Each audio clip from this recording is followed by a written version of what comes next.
ये entry series की part 3 है। इससे पहले की 2 वीडियो चैनल पर ही भी अगर आपने नहीं देखी तो उसको जाकर देख सकते हैं। उसके अलावा मैंने ये लिस्ट मेंशन कर दिया, अगर आपको देखनी इससे पहले की स्टोरी उसको भी आप जाकर देख सकते हैं। तो चलिए अब इस स्टोरी को शुरू करते हैं। क्रो संगीत, जिसने पिछले दिनों पूरे देश में अपनी बिक्री का हंगामा मचा रखा था, चमचती माना हो रहा था क्रो संगीत का। किसी भी पार्टी में जाओ, मनोरंजन में जाओ, बर्थडे पार्टी में जाओ, मनोरंजन के नाम पर केवल क्रो संगीत ही बजाया जा रहा था। मगर आज जब एंटोनी वापस लौट चुका था, इसी क्रो संगीत की वजह से एंटोनी की पूरी फैमिली बर्बाद हो चुकी थी। एंटोनी को मौत दी जा चुकी थी। एंटोनी की मर्डर का कारण भी यही क्रो संगीत था। एंटोनी की बीबी हॉस्पिटल में पड़ी हुई, उसका भी कारण यही क्रो संगीत था। इसी क्रो संगीत की वजह से एंटोनी को अब नफरत हो चुकी थी। एंटोनी का हर वो व्यक्ति दुश्मन लगता था जो क्रो संगीत बजाता था। जहाँ पर भी क्रो संगीत बजाया जाता वहाँ एंटोनी पहुंच जाता और वहाँ पर कैसेट और रिकॉर्डर को तोड़ देता था। अगर कोई उसे रोकने की कोशिश करता था उसे भी वो वहीं पर बेहोश कर देता था, पर उनकी जान नहीं लेता था। इस समय क्रो संगीत के दीवाने हर घर में मौजूद थे, पर एंटोनी भी अजला जा जाकर क्रो संगीत वालों को ही धो देता था। एंटोनी की द्वारा मचाए गए इस हंगामे की खबर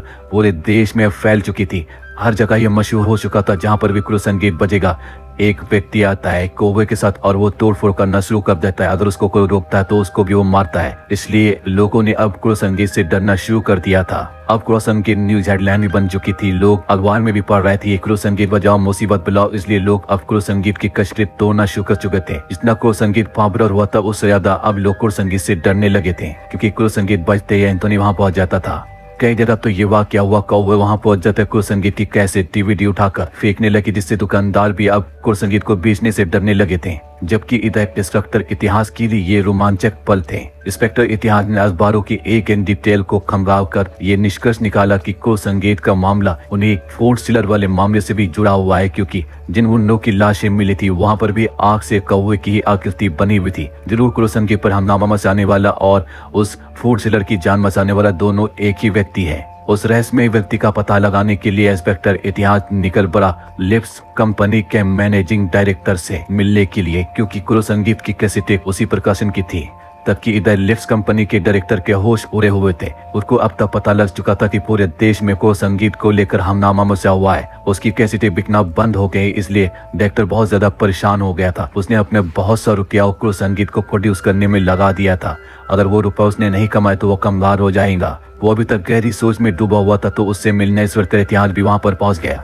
इतिहास उससे क्रो संगीत के इतिहास के बारे में पूछना शुरू कर देता है। डायरेक्टर इंस्पेक्टर को वो सब कुछ बता देता है जो भी वो जानता था, पर आपको मैं बता दूं डायरेक्टर ये नहीं जानता है कि क्रो संगीत को बनाने वाला एंटोनी है, ना कि म्यूजिक किलर कंपनी। इधर हॉस्पिटल में अभी तक बेहोश पड़ी थी जूली, उसके पास उसकी बेटी मारिया खड़ी थी और उसे जागने को कह रही थी, क्योंकि अगर वो नहीं जागी तो वो हमेशा के लिए सो जाएगी और मारिया दुनिया में अकेली रह जाएगी, कि अब एंटोनी भी नहीं रहा। चूंकि जूली अभी तक होश में नहीं आई थी, इसलिए डॉक्टर ने उसका सिटी स्कैन लिख दिया था, जिसको करने के लिए एक वार्ड बॉय की जिम्मेदारी थी। और उसी हॉस्पिटल में बूचर भी पहुंच चुका था अपने कुछ साथियों के साथ, और उसने उस वार्ड बॉय को पकड़ा और उसने उससे कहा अगर तुमने मुंह खोला तो तुम अपनी फैमिली से हाथ धो बैठोगे। बूचर जूली को सिटी स्कैन के जरिए जान से मारना चाहता था, इसलिए वार्ड बॉय ने भी उसकी बात मानते हुए सिटी स्कैन वाले कमरे में जूली को लेकर पहुंच जाता है। बाहर पुलिस का खतरा होता है, इसलिए बूचर भी वार्ड बॉय का वेश बनाकर अंदर आता है। बूचर के कहने पर बूचर का एक साथी जूली के सीने पर रेडिएशन से बचाव के लिए रखी रबर की लगी जस्ते की शीट को हटाने को बोलता है। जैसे ही लीचा जस्ते की शीट को हटाता है और बाहर आता है, बूचर तुरंत ही मशीन को ऑन कर देता है और उसकी रेडिएशन नाप को घुमाना शुरू कर देता है, जिससे उसमें से निकलने वाले किरणों की पावर बढ़ जाती है, और अगर वो सीधे शरीर से टकराएंगी तो शरीर के सारे जीवित कोशिकाओं को जला देंगी, जिसका रिजल्ट केवल मौत होगा। बहुत ही खौफनाक प्लान बना रखा था बूचर ने, पर उसको क्या मालूम था कि कोई उसके ऊपर नजर रखे हुए है। प्रिंस बाहर कर एक गार्ड पर हमला कर देता है और वो गार्ड चौंक जाता है कि आखिर ये कौवा उस पर हमला क्यों कर रहा है। रूम में एमआरआई मशीन ऑन होते ही छटपटाने लगा था जूली का जिस्म। तभी दरवाजे को तोड़ता हुआ एंटोनी रूम में अंदर आ जाता है और तुरंत उसने बूचर व उसके साथियों को एक गुस्से में दूर किया और मशीन पर अपना कंट्रोल करके एमआरआई मशीन को ऑफ कर देता है। फिर जूली को उस रूम से लेकर बाहर निकलता है। जूली को बाहर सुरक्षित छोड़कर वापस रूम में आता है और बूचर को कूटना शुरू कर देता है और बूचर को बताता है कि वो एंटोनी पर बूचर को यकीन नहीं होता है, क्योंकि एंटोनी को उन लोगों ने मार दिया था, तो एंटोनी वापस कहां से आ सकता है। प्रिंस भी पीछे नहीं रहता, वो भी बूचर की आंख पर हमला कर देता है। एंटोनी बूचर को उसी सिटी स्कैन पर लेटा देता है और सिटी स्कैन की मशीन को फुल ऑन कर देता है। बुरी तरह तड़प उठता है बूचर और इससे उसकी मौत हो जाती है। वहाँ पर खड़े नर्स और डॉक्टर सब देखते रहते, पर वो कुछ भी नहीं कर पाते हैं, क्योंकि उनके अंदर इतना खौफ आ जाता है। एंटोनी बूचर का काम समाप्त करके जूली को वापस उसके रूम में छोड़कर खुद वहां से निकल जाता है। उसी रूम में उसकी बेटी मारिया भी सो रही थी और उसको ऐसा लगता है जैसे उसके पापा भी उसके पास आए थे। बूचर की हत्या की खबर अब तक के इंस्पेक्टर इतिहास को लग चुकी थी।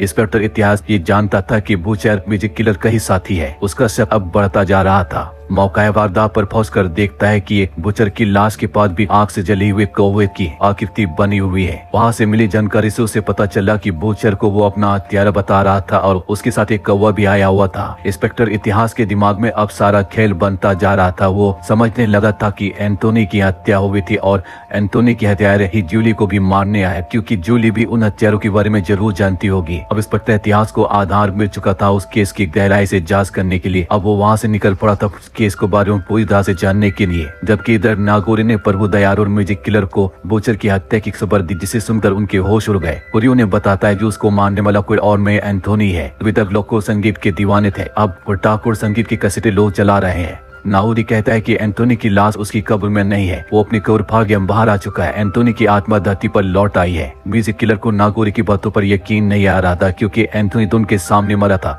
और जब वो दफनाया गया था तब भी ये लोग वहाँ पर मौजूद थे। नागोरी म्यूजिक किलर से क्रूज संगीत बजाने को बोलता है, क्योंकि जहाँ पर भी क्रूज संगीत बजता है वहाँ एंटोनी खुद पहुंच जाता है। उसकी बातें सुनकर म्यूजिक किलर क्रूज संगीत को बजाना शुरू कर देता है। थोड़ी ही देर में वहाँ पर प्रिंस आ जाता है और हमनामा शुरू कर देता है। फौरन एंटोनी भी वहाँ पर आ जाता है। उसको देखकर सबकी हवा टाइट हो जाती है और वहाँ से भागना शुरू कर देते हैं। इतनी देर में एंटोनी वहाँ पर तोड़फोड़ करना शुरू कर देता है। इस बार एंटोनी प्रभु दयाल के पीछे था। प्रिंस भी प्रभु दयाल को तोड़ मारना शुरू कर देता है। ये देखकर प्रभु दयाल चीख मारकर वहाँ से बाहर भागता है। रूम से बाहर पहुंचकर प्रभु दयाल सीढ़ी पर पहुंचता है और इसे नीचे लाने की कोशिश करता है। एंटोनी उससे पहले नीचे पहुंच जाता है। ये देखकर प्रभु दयाल फिर मुड़ता और ऊपर छत की तरफ भागता है। उधर बहुत तेजी से छत पर पहुंच जाता है और वहाँ मौजूद बोर्ड पर अपनी जान बचाने के लिए चाहने लगता है, पर एंटोनी कहता है मौत सामने होती तो सब लोग कायर बन जाते हैं। प्रभु दयाल बोर्ड के ऊपर पहुंच जाता है तो प्रिंस उसे टूट मारना शुरू कर देता है और उसकी टूट से उसकी आंख फूटती है और डर के मारे उसका हाथ छूट जाता है और हाथ छूटते ही वो सीधा जाकर नीचे सड़क पर टकराता है, जिससे उसकी हड्डियां और सर फूटकर मौके पर ही प्रभु दयाल की मौत हो जाती है।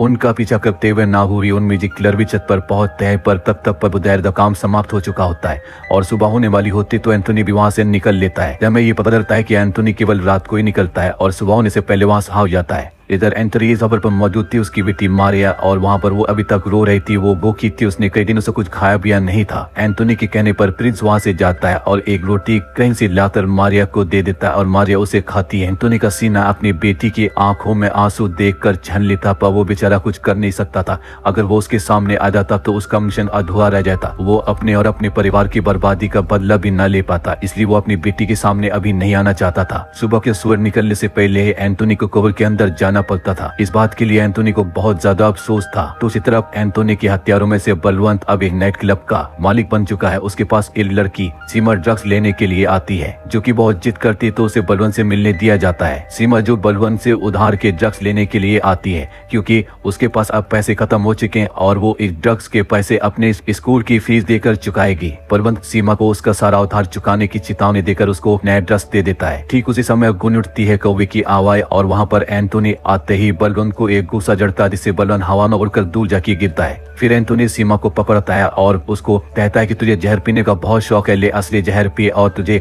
धीरे धीरे मरने की जरूरत नहीं, तो एकदम से ही मर जा। एंटोनी उस जहर की शीशी को वहीं पर फेंक देता है और सीमा डर के मारे वहीं पर बेहोश हो जाती है। एंटोनी बलवंत को चेतावनी देता है कि तू उस तरह का शैतान है जो इस तरह के भोले वाले इंसानों को अपनी मट्टी में फंसाकर उन्हें नशे का गुलाम बना लेते हैं, और आज के बाद तू इस तरह का काम नहीं कर पाएगा। मैं ये नशा तेरी नसों में भर दूंगा। बलवंत अपनी पूरी ताकत बटोरता है और एंटोनी को एक तरफ धकेल कर वहाँ पास रखे पेपरवेट को उठाकर प्रिंस के खोपड़ी पर दे मारता है, जिससे प्रिंस वहीं पर गिर पड़ता है। फिर जल्दी से वहाँ पर रखी हुई रिवॉल्वर को उठाकर बलवंत एंटोनी पर दागना शुरू कर देता है, पर एंटोनी उस गोलियों को अपने हाथों से बहुत आसानी से पकड़कर खींच लेता है। ये देखकर बलवंत बहुत डर जाता है, क्योंकि उसके सामने उसकी अब मौत खड़ी थी।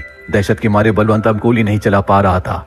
इतनी ही देर में दरवाजे पर इंस्पेक्टर इतिहास आ गया और उसने दरवाजे को खटखटाना शुरू कर दिया। उसी पर प्रिंस भी उठ गया और उसने अपनी चोंच से बलवंत के सिर पर चोट मारी, जिसकी वजह से बलवंत वहीं पर बेहोश हो गया। एंथोनी ने फौरन उसके हाथ पैर को बांध कर उसके मुंह में कपड़ा ढोल दिया और उसको घसीटता हुआ एक कमरे की तरफ चला गया। तक दरवाजा नहीं खुला था तो इंस्पेक्टर नए दरवाजे को तोड़कर अंदर आता है और देखता सीमानदार बेहोश पड़ी है और दूसरी तरफ से कौवे की आवाज भी आती, जिससे इंस्पेक्टर इतिहास को शक हो जाता है कि जरूर यहाँ पर एंथोनी आया हुआ, क्योंकि बलवंत भी म्यूजिक किलर के ग्रुप का ही एक हिस्सा था। सीमा को बलवंत के पास भेजने वाला इंस्पेक्टर इतिहास था, क्योंकि बलवंत के काले कारनामों के बारे में इंस्पेक्टर इतिहास को पता लग चुका था कि वो ड्रग्स का व्यापार करता है।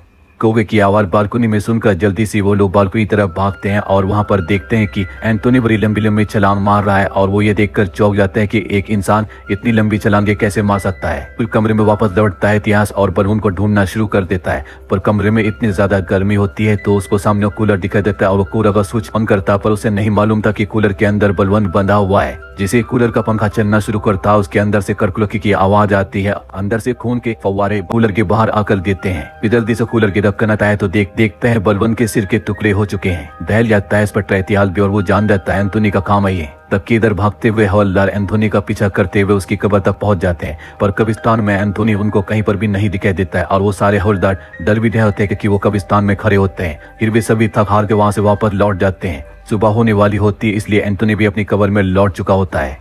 एंथोनी अपनी कब्र के अंदर से बोलता है 3 जिंदगियों की मौत के रास्ते में दिन के 12 घंटे का फैसला आ गया है। अब अगले 12 घंटे के बाद मैं फिर लौट कर आऊंगा, तो इंतजार कीजिए। मैं अपने खून का बदला इन सभी से जरूर लूंगा। तो दोस्तों, इस तरह से क्रू संगीत कॉमिक्स यहीं पर कंप्लीट होती है। इसके आगे की कॉमिक्स एंथोनी है, जिसको मैं अगली वीडियो में आपको सुनाऊंगा और दिखाऊंगा। अगर आप एंथोनी के आगे की भी वीडियो देखना चाहते हैं तो मेरे इस चैनल को सब्सक्राइब कर लीजिए, क्योंकि इसके आगे की भी मैं वीडियो जल्द ही अपलोड कर दूंगा। और मेरी इस वीडियो को अपने दोस्तों के साथ जरूर शेयर कीजिए और कमेंट में बताइए आपको एंथोनी इंडियन सुपर हीरो कैसा लगा। तो तब तक के लिए मैं चलता हूँ, मिलता हूँ नेक्स्ट वीडियो में।